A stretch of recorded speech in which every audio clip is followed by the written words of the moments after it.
Le trouble schizophréniforme, qu'est ce que c'est? Le trouble schizophréniforme est un type de schizophrénie qui présente des symptômes similaires.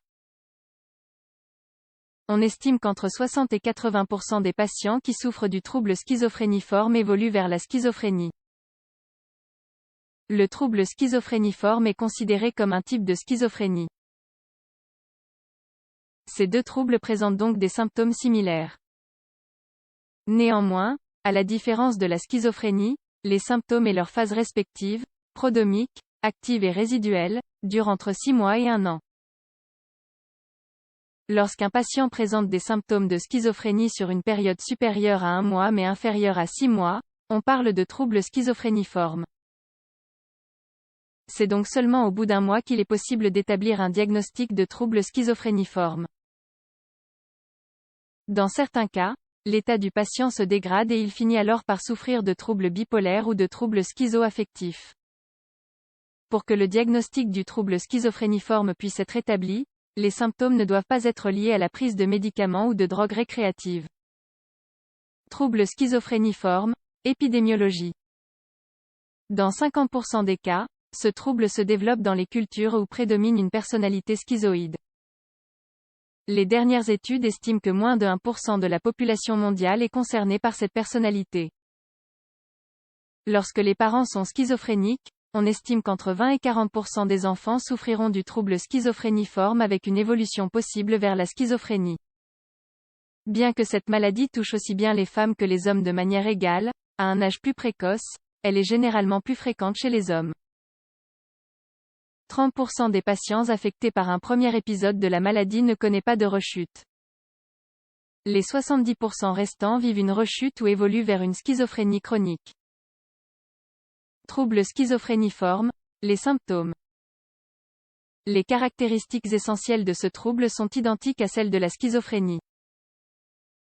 Il y a néanmoins deux différences fondamentales. La première différence concerne la durée totale de la maladie. Comme commenté plus haut, le trouble schizophréniforme doit durer entre 1 mois au minimum et 6 mois au maximum pour être considéré comme tel. Le patient ne souffre pas nécessairement d'un handicap social ou professionnel pendant une partie de la maladie. Les symptômes positifs. Les symptômes du trouble schizophréniforme se divisent en deux groupes. Ceux dits positifs sont ceux qui ajoutent des éléments nouveaux à la personnalité du patient. Les principaux symptômes sont les suivants. Hallucination. Le patient ressent des sensations au niveau des 5 sens sans aucune stimulation préalable. L'exemple le plus courant est celui d'entendre des voix ou de voir des objets ou personnes inexistants. Délire. Le patient maintient avec une extrême conviction des idées déformées. Ces idées provoquent généralement une sensation de mal-être et sont source de préoccupation. Le délire le plus commun est l'impression d'une persécution. Langage et pensée désorganisés. Il s'agit d'une perte des associations logiques de la pensée. Le patient présente un discours incohérent pour les autres. Comportement désorganisé. Le comportement du patient varie constamment, cela va d'une forte agitation qui se traduit par des hurlements spontanés jusqu'à un comportement illogique comme sortir emmitouflé dans un manteau en plein été. Les symptômes négatifs. À l'inverse des symptômes positifs, les symptômes négatifs du trouble schizophréniforme sont ceux qui éliminent certaines fonctions de la personnalité du patient. Les symptômes négatifs les plus communs sont les suivants. Pauvreté affective. L'expression des émotions du patient est plus pauvre. Par exemple, il fuit le regard des autres, il présente un discours monotone. Apathie et aboulie. L'apathie désigne un manque d'intérêt tandis que l'aboulie correspond à un manque d'énergie.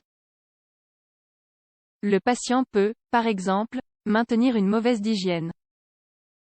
Anédonie et isolement social.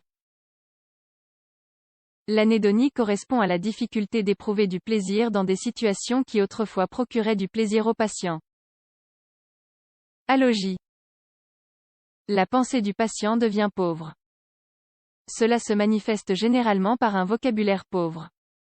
Trouble schizophréniforme, le traitement. Près de la moitié des patients qui souffrent du trouble schizophréniforme évoluent vers la schizophrénie. La cause exacte du trouble est encore méconnue.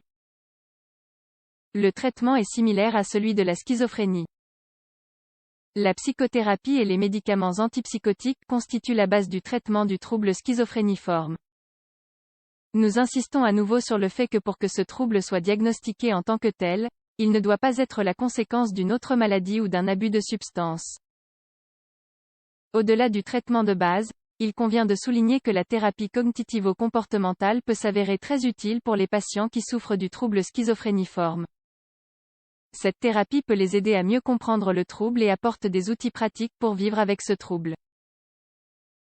Lorsque le patient présente des symptômes violents ou autodestructeurs, l'hospitalisation peut s'avérer nécessaire. Il ne faut jamais laisser la thérapie familiale de côté. Cette thérapie aide le patient à gérer son trouble dans une ambiance confortable au sein de laquelle il se sent en confiance. Il existe d'autres thérapies et méthodes dont l'approche positive peut s'avérer très efficace pour les patients.